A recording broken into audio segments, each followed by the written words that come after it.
সাক্ষী গোপাল হয়ে থাকার জন্য আমরা এই ঘোষণা অনুষ্ঠানে আজকে আমরা অংশগ্রহণ করতে পারছি না।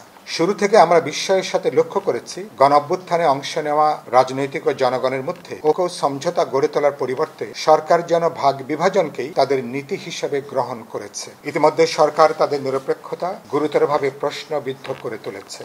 এর সর্বশেষ এক নজির হচ্ছে আজ বিকেলে, মানে অভ্যুত্থানের এই প্রথম বার্ষিকীতে আজ বিকেলে সরকার প্রধান যে জুলাই ঘোষণা প্রদান করতে যাচ্ছেন, অজ্ঞাত কারণে অধিকাংশ রাজনৈতিক দলকে ঘোষণা চূড়ান্ত করার প্রক্রিয়ার বাইরে রাখা হয়েছে। সরকারের এসব পদক্ষেপ ও আচরণ তাদের উদ্দেশ্য নিয়ে অপ্রয়োজনীয় অনাকাঙ্ক্ষিত নানা বিতর্কের জন্ম দিয়েছে। বিপ্লবী ওয়ার্কার্স পার্টি, গণতন্ত্র মঞ্চ সহ যারা বলতে পারেন রাজপথের যারা সবচেয়ে কার্যকর বিরোধী দল হিসেবে দায়িত্ব নিয়েছেন, ঝুঁকি নিয়েছেন, বা গত এক বছর ধরে সরকারকে যারা আমরা নানা সমালোচনার পরও সরকারকে আমরা সমর্থন জুগিয়ে আসছি, এই অধিকাংশ দলকে তারা কোনো আস্থার মধ্যে নেননি। এই ঘোষণাপত্র চূড়ান্ত করার প্রক্রিয়া যে দলগুলোকে যুক্ত করা।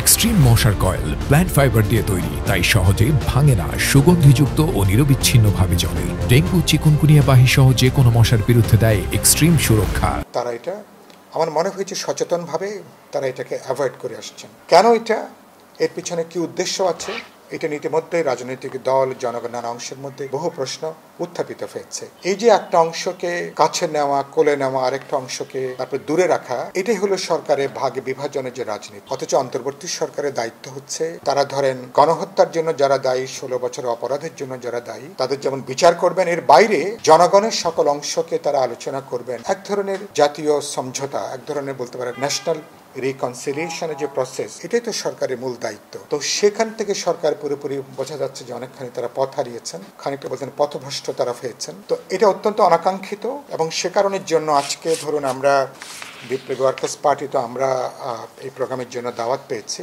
আমার কাছে এসছে, আরো আমাদের নেতৃবৃন্দের কাছে দাওয়াত এসছে। কিন্তু ইতিমধ্যে আমরা মনে করি যে যেহেতু এই প্রক্রিয়াতে বিপ্লবী ওয়ার্কার্স পার্টি আমাদের আরো অনেকগুলো রাজনৈতিক দলকে তারা যুক্ত করেনি, ফলে আমরা কেবলমাত্র সাক্ষী গোপাল হয়ে থাকার জন্য আমরা এই ঘোষণা অনুষ্ঠানে আজকে আমরা অংশগ্রহণ করতে পারছি না।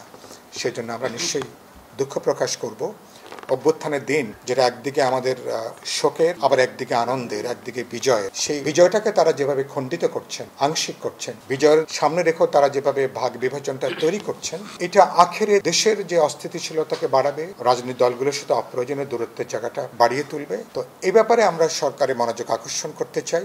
এটা যদি নীতি কৌশল হয়ে থাকে, এটাকে পরিহার করা দরকার, এটাকে বর্জন করা দরকার, সমস্ত রাজনৈতিক দল অংশীজনদেরকে আস্থার মধ্যে নেওয়া দরকার। দ্বিতীয়ত যে কথা বলতে চাই যে আজকে প্রধান উপদেষ্টা তিনি সম্ভবত যদি তিনি একটা জাতির উদ্দেশ্যে ভাষণ দেবার কথা শুনছি, তো আমরা আশা করব যে নির্বাচন নিয়ে এখনো পর্যন্ত যে অস্পষ্টতা আছে, দোলাচল আছে, এখনো মানুষের মধ্যে সন্দেহ অবিশ্বাস আছে। আজকে তিনি যদি জাতির উদ্দেশ্যে ভাষণ দেন, তাহলে আগামী ফেব্রুয়ারিতে যে নির্বাচন অনুষ্ঠানের কথা আমরা কমাস ধরে শুনতে পাচ্ছি, এটা নিয়ে সুস্পষ্টভাবে তিনি আজকে কথা বলবেন। নির্বাচনের নির্দিষ্ট সূচি হয়তো নির্বাচন কমিশন 45 থেকে 60 দিন আগে তারা ঘোষণা করবেন, কিন্তু সরকার প্রধান হিসাবে তিনি হয়তো একটা ধারণা দেবেন ফেব্রুয়ারির মধ্যভাগে কবে কখন এই নির্বাচনটা হতে পারে। বাকি সাংবিধানিক প্রতিষ্ঠান হিসাবে নির্বাচন কমিশন, বিস্তারিত তফসিল নির্বাচন কমিশন, তারা এটা বলবেন। আর গুরুত্বপূর্ণ কাজ আমরা মনে করি যে সরকারের একদিকে তারা বিচারের প্রক্রিয়া এটা কিছুটা দৃশ্যমান হচ্ছে, এটাকে আমরা আরো জোরদার করবার আহ্বান জানাই। সংস্কারের ব্যাপারে ইতিমধ্যে আমরা একটা অভূতপূর্ব মনে করি সাফল্য আমরা অর্জন করেছি। 20টা গুরুত্বপূর্ণ সংশোধনীর প্রস্তাবের মধ্যে 19টাতে 8টাতে সর্বসম্মত, বাকি 11টাতে আমরা নোট অফ ডিসেন্ট সহ আমরা এগুলো গ্রহণ করেছি।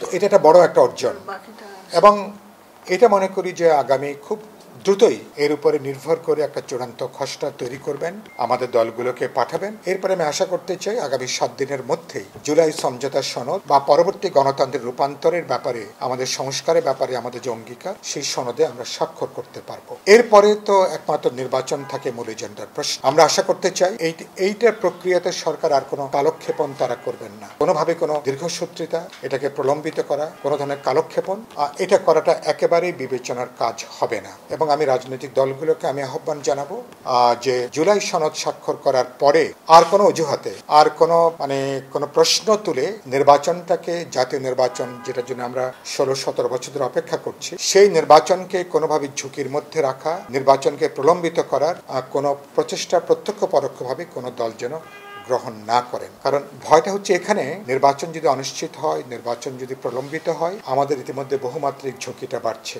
সরকার কোনোভাবেই সামাল দিতে পারছে না। আমরা এটা বলেছি, এক ধরনের আধা নৈরাজ্যিক পরিস্থিতি দেশব্যাপী এখন চলছে। যত দিন যাবে তত বেশি এই সংকটটা বাড়বে বলে আমাদের আশঙ্কা।